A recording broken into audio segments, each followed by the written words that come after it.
see if it's going. Yep, there it is. Yep, we're all good then. Perfect. Right then, just going to say hi to all our viewers. Lee Ashby here. I'm getting to speak to American legend Jimmy Byrne. Hi, Jimmy. Hey, how are you?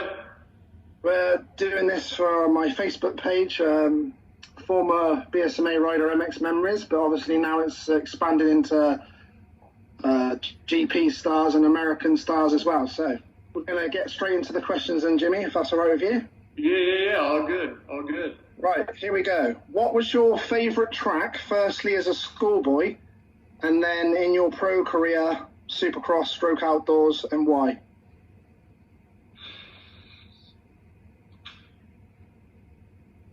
Oh man, I would say probably as an amateur kid.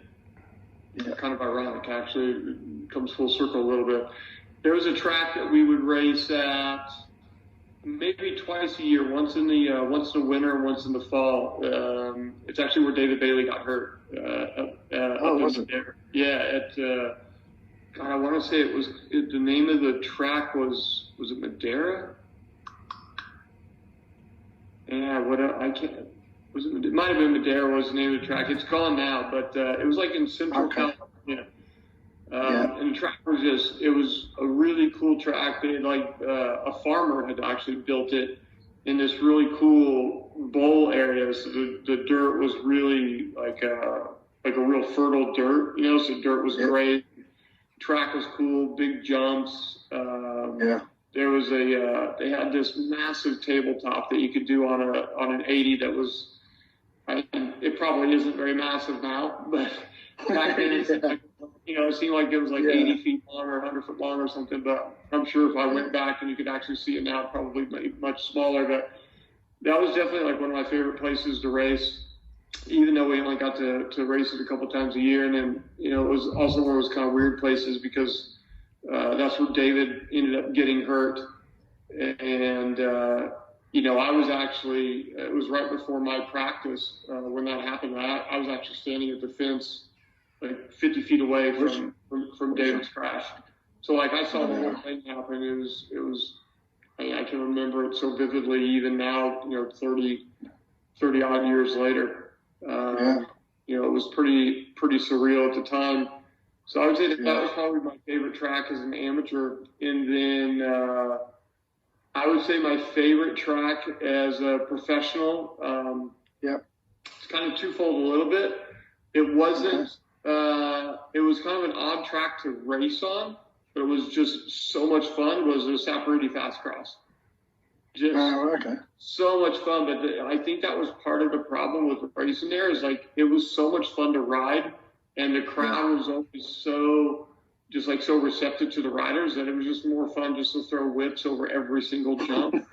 and to, more playing for the crowd. Jumps, it was shit, I got to race this thing and go attack it. And I had some really good results there, which is great. But yeah, that was probably just the event that was always so fun to go to kind of year in, year out. And obviously, it's at the end of your season. There's really nothing on the line. You're getting a paycheck to go ride and, put on a show with your friends and whatnot. So, that was always a good one for sure. Okay, cool. Thanks. What riders did you look up to and idolize when you were young? And what was it about them that you admired? And were you also fortunate enough to ever race against any of your heroes? Yeah, actually, I got to race against two of the three. So my three guys, probably a lot of guys in my age group are the same, was Osho, Bailey, and Ricky.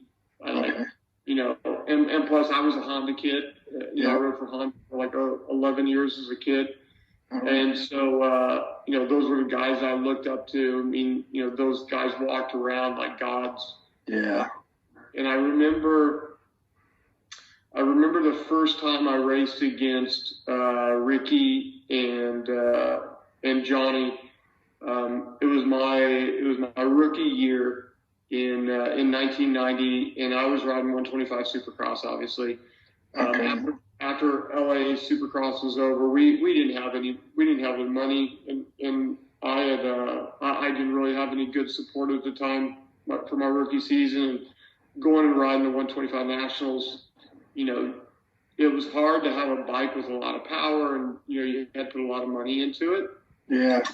And obviously we didn't have that. We couldn't replace the piston every week and put clutches in, all this stuff.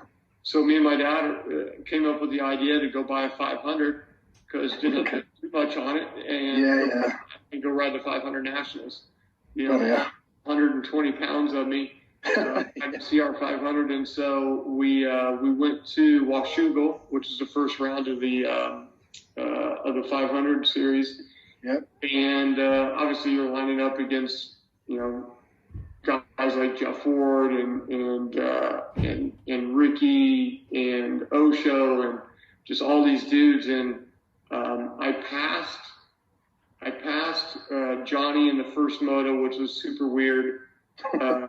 And then I passed Ricky in the second moto going up the big hill at Washougal.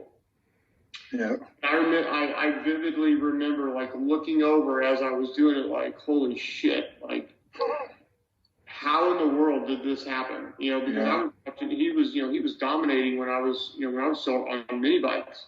Yeah. He was winning cross championships, and to be, and obviously, 1990 or whatever, that was kind of after his injury and towards the end of his career. And obviously he was not on top of his game like he was before, but to pass, someone that you had on such a pedestal, that was a pretty strange, it must have been pretty surreal as well, was it? Yeah, it's so weird because you never think, because you watch those guys and you see them on a track, how in the world am I ever going to go that fast?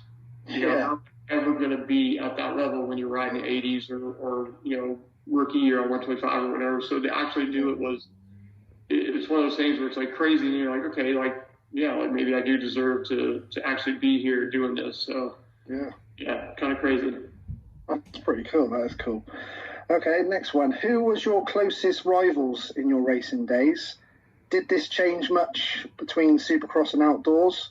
And which riders did you enjoy racing against the most? Yeah, I think we had a pretty good group as amateurs coming up. It was myself, Buddy Antonez, Jimmy Gaddis, Emig, Phil Lawrence. Jeremy was a little bit later, not really on mini bikes, but we had a pretty solid group coming all the way up from 60s to 80s to big bikes. So yeah, you always kind of rode against the same guys, So, and some guys you would only see at the big amateur nationals, the East Coast kids, right? Like the Brian Swinks of the world and stuff.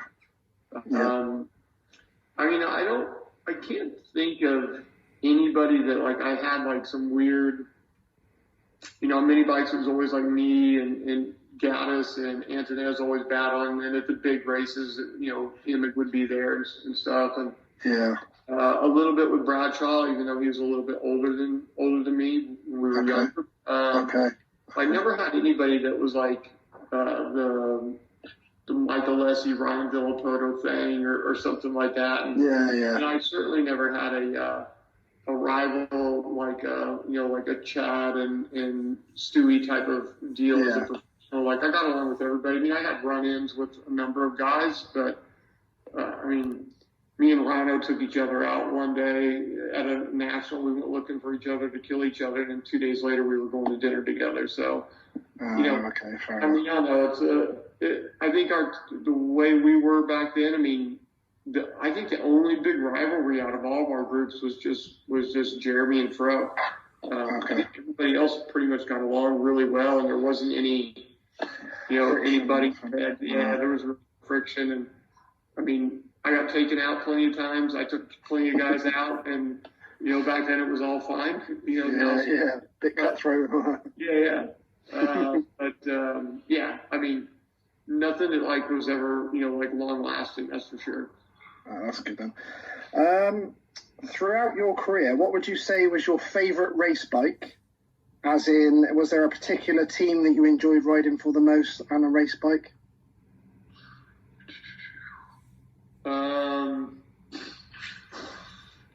that's hard. I had some, on the spot. I had some good equipment. Yeah. I would say I could answer it a little bit differently. I see some bikes that stuck out in my head. Okay. Yep.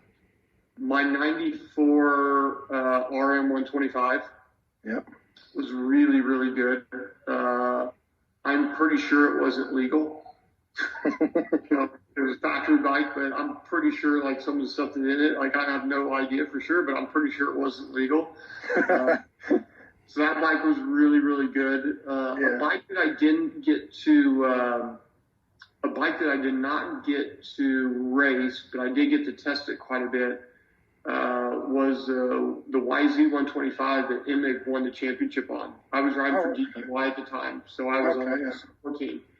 And Jeff was he had to do some 250 stuff, and so I got to test his 125. And it was just an absolute rocket ship. Was it? So that thing was pretty cool. Yeah. And then kind of, there were some good bikes I got to ride. I think another bike that sticks out in my mind that was really good was the 96, I think it was a 96 Rinaldi YZ125.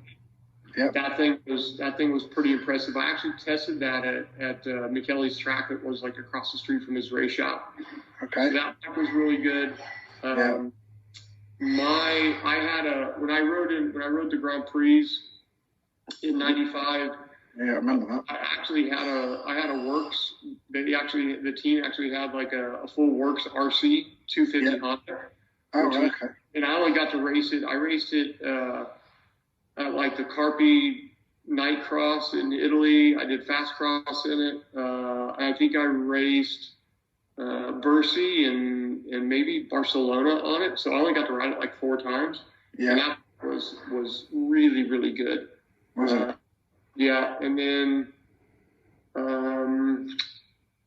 the full Works YZM 400 was pretty nice, pretty incredible. That was pretty good, and that was pretty much about the end of my racing career at that point. But yeah, so I got to ride some. Amazing bikes. Yeah, I got to ride some amazing bikes, and being able to ride like complete Works bikes. A lot of American riders even today don't really get to ride those things. Yeah. So to live in a time where you actually got to ride like, handmade frames and swing arms and all that stuff, and just the absolute like unobtainium type of stuff, like it was cool to be able to ride some of those. The factory. Yeah, the real factory stuff, and it was a big like. Now it still is a difference, but I think you can compete a little bit better now. Whereas back then, like if you had one of the good bikes, like you had literally probably a second a lap on everybody, just maybe more right there. So it was hard work for the privateers and. Yeah, I mean, especially riding 125s in Supercross, right? I mean, there was a time where if you could jump the triple on a 125, you were almost guaranteed you were going to get on the podium. Yeah. I mean, because I wasn't a very good starter on the 125s. I mean, I can remember a lot of nights in Supercross, I'd come from 18th, 19th place and get second. I could do all the obstacles because the bike was so much better than everybody else. I don't know why I went the gate, but that's another story. Okay, cool. Okay. What was your favorite race number, and was there any reason for having or wanting that or choosing it? How did that come about? Well, as a kid, like, just as a little kid, being 5 years old or whatever, I started racing when I was 5, so we picked number 5. Oh, right. Okay, fair enough. So that was on my bike, and then, so that was like in the late 70s, and then I raced with that number for a couple of years. We just raced locally for fun. I mean, there was no idea of anything ever becoming serious, and then we ended up going to California for a race. Yeah. And, lo and behold, someone had number 5. So we had to pick another number, and so we did 50 because it was available. Okay.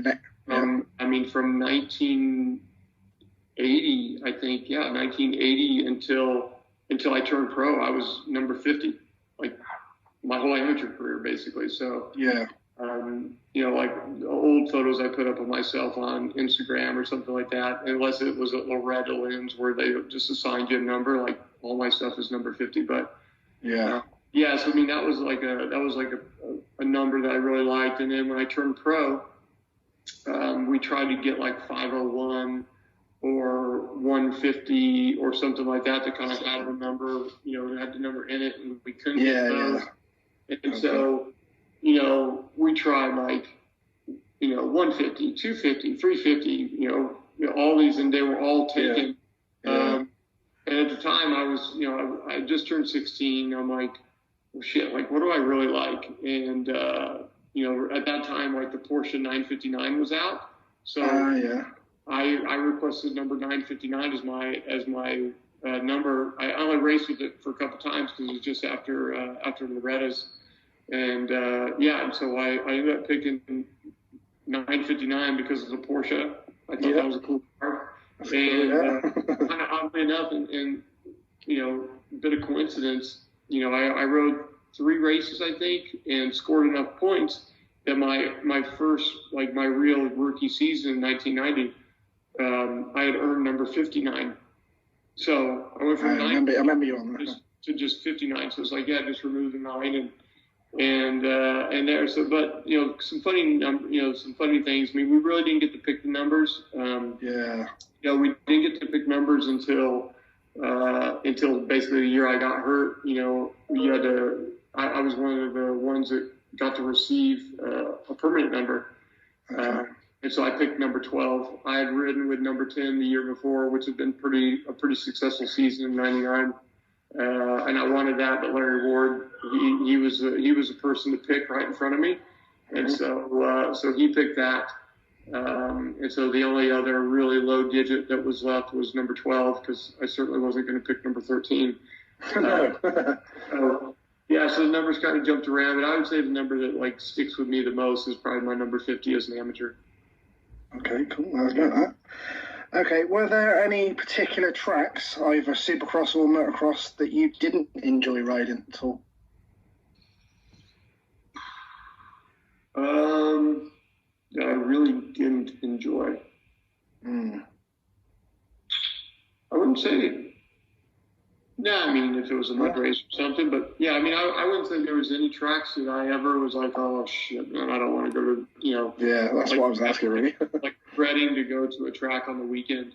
There was one amateur track that we went to quite often, and it kind of sucked because it was generally windy. But track was cool, track was bitching, but it just ended up being windy oftentimes. But that not great for jumps. Yeah, that'd probably be about the only thing that I ever like kind of disliked. Like, I like riding, I like racing, so as long as I was getting to do that every weekend. Right. That's a good thing. That's a good thing if it's something you didn't like. Yeah. Next one. What was your favourite race gear that you wore during your career? Ooh. Was there a particular one that you thought was quite cool at the time? Yeah, that's a good one. Yeah. I would say, shit, man. I gotta say probably my first year at Factory Yamaha. Well, kind of riding for Fox. Like Fox is. Yeah, that's pretty cool. Fox just makes badass shit. So, yeah. I remember showing up at not the first Outdoor National because we didn't have it because it wasn't hot enough yet, but the first hot race of the year, and they show up with like fully vented kit that nobody had, right? This is back when jerseys, and everyone holes in them. And, they show up with like fully vented kit. The kit's looking super bitchin', and Gabrielle from Alpine Stars made myself, who all had them? I think me, Carmichael, Emig, and McGrath, I think were the only ones that got custom made vented boots. And so they were like fully tits. I mean, they were just super big. And I mean, and they kept their feet. And I only wore black boots. Okay. Like when I was able to pick the boots that I could wear, I only ever wore black boots. I didn't like the white boot thing. And so obviously, if you got black boots in summertime, they're going to get warm. So to have them vented was pretty bitching. And yeah, I would say that kit was probably the most cool kit. And I still have like 2 sets of it here at the house, which is cool. I need to get it up and put on the walls behind me, but that'd be cool. Okay, next one. Did you have any superstitions when you raced? Or was there anything you had to specifically do on race days in order to get your mind focused? Anything like that? So any brand new helmet had to be thrown on the ground and get a scratch on it. Oh yeah, I've heard of that one a few times. Yeah, scratch. Paint jobs, that's one thing. Right knee brace on first. Everything after that was fine. Okay. And then the other thing that like really pissed off all the mechanics was before the first practice, I'd go get a handful of dirt and get it all over my seat. Oh yeah. Is that grip wise or? No, just so because I didn't like a seat that was too grippy, and so you put a little bit of dirt on it so you could slide a little bit. So the opposite way. Yeah. Yes, that was my mechanic. Our mechanic yelled, he was so pissed off every time. I'm like, why do you even clean the seat? Like, I'm going to do it. Keep it dirty because you know what I'm going to do to it. But those are kind of like the only things I ever did. You know, that and probably checking the gas, you know, before the start. I was just about to say, was there anything you did particularly at the gate? Yeah, I bet you I checked the gas 100 times before I just like reached down. I mean, I think it became more of like a nervous tick than it was anything else. Especially because when I started riding the 4-stroke, there wasn't one on the race bike. You had to turn it on with a key. Oh, right. You had to turn on the pump with a key. So there was nothing. I finally stopped doing it probably like halfway through the first year. Like I knew it was on because the bike was running. But while on 2-strokes, I would check it a million times. Okay, cool. Where did you ride as a schoolboy racer? Where did you start racing in America on the American scene as a junior youth rider? Yes, so we started here in Arizona. Arizona, yeah. Yeah, and you know my dad ran a Honda dealership, and so and he rode like amateur stuff just for shits and giggles basically. Yeah. And, so I was going around the track, and I got a Suzuki RM50. We started riding and racing and had fun doing that. And then we started going to California, and then by the time we started going to California the first time, like I was winning pretty much everything locally here. Yeah. And then, I thought I was big shit and went to California, got my ass handed to me on a silver platter pretty seriously. Down to earth. Which was like the best thing ever because it was like the worst feeling I'd ever had in my life. Like being humiliated. You know what I mean? Because it was bad. Like I got beat. Like extremely bad. And I hated the feeling. And so that was like the part where I kind of switched into like that next level of like I really not as like wanting to do it for a living. Like, okay, like I just don't want to get beat. Yeah. Like a competitive thing. Yeah, and then we started going to California like every so often, and then it got to a point where we would leave right after school was out on Fridays, drive all night, race Saturday, race Sunday in California, then drive all night back home, go back to school, and we did that for almost 10 years straight. Yeah, cool.